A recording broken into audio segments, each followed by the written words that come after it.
آج سے کم و بیش 3500 سال قبل مصر میں فرعون نے بنی اسرائیل کو اپنا غلام بنا لیا تھا۔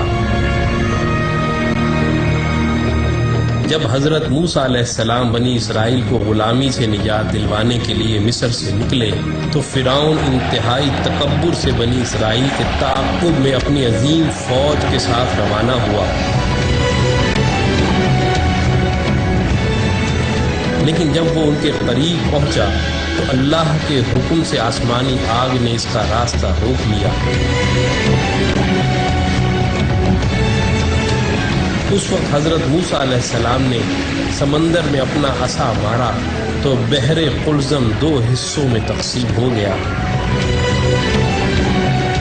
اور لاکھوں کی تعداد میں بنی اسرائیلی سمندر کے درمیان بننے والے اس عظیم راستے سے گزر گئے۔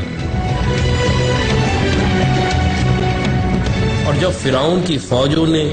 اس خشک راستے سے گزرنا چاہا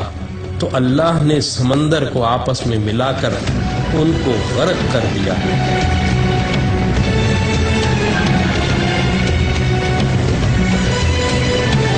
یہودیوں اور عیسائیوں کے عقیدے کے مطابق فرعون کی تمام فوج تو غرق ہو گئی تھی، لیکن فرعون کنارے پر ہونے کی وجہ سے ڈوبنے سے بچ گیا تھا اور بعد میں وہ اپنی طبعی موت مرا تھا۔ 1898 میں مصر کی مشہور کنگز ویلی دریافت ہوئی، جہاں مختلف مقبروں میں فرعون سمیت دیگر کئی بادشاہوں کی حنوط شدہ لاشیں دریافت ہوئیں۔ اس دریافت کے 83 سال بعد 1981 میں جب فرعون کی ممی خراب ہونے لگی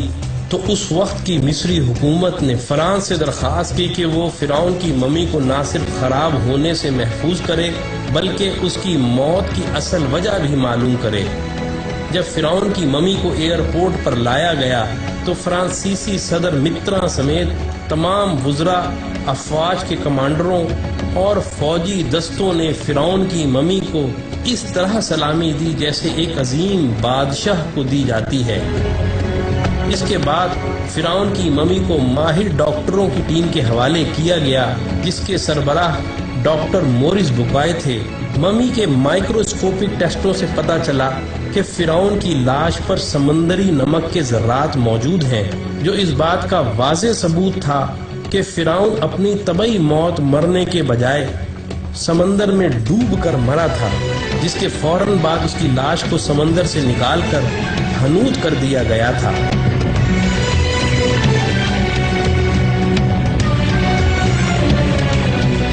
جب ڈاکٹر مورس بوکائے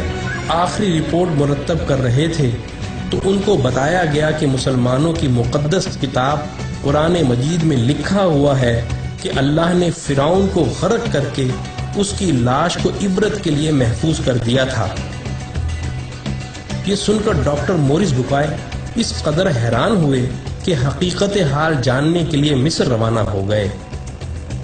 مصر میں ایک مسلمان سائنسدان نے فرعون کی موت کے حوالے سے قرآن کی درج ذیل آیات ان کو پڑھ کر سنائیں،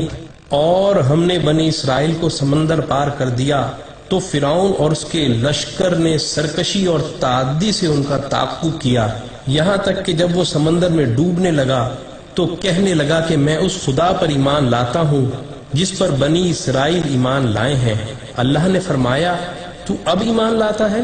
حالانکہ تو پہلے نافرمانی کرتا رہا اور مفسد بنا رہا، تو آج ہم تیرے بدن کو سمندر سے نکال کر محفوظ کر لیں گے تاکہ تو بعد کے لوگوں کے لیے عبرت بن جائے۔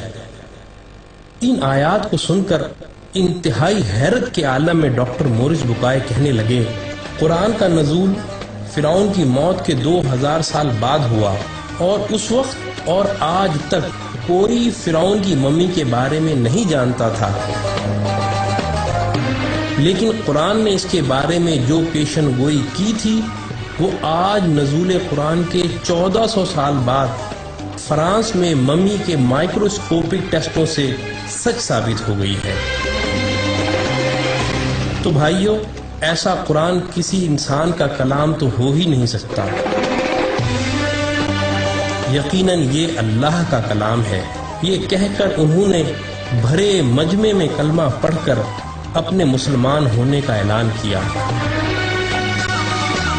یہی وہ ڈاکٹر مورس بکائے ہیں جن کی مشہور زمانہ کتاب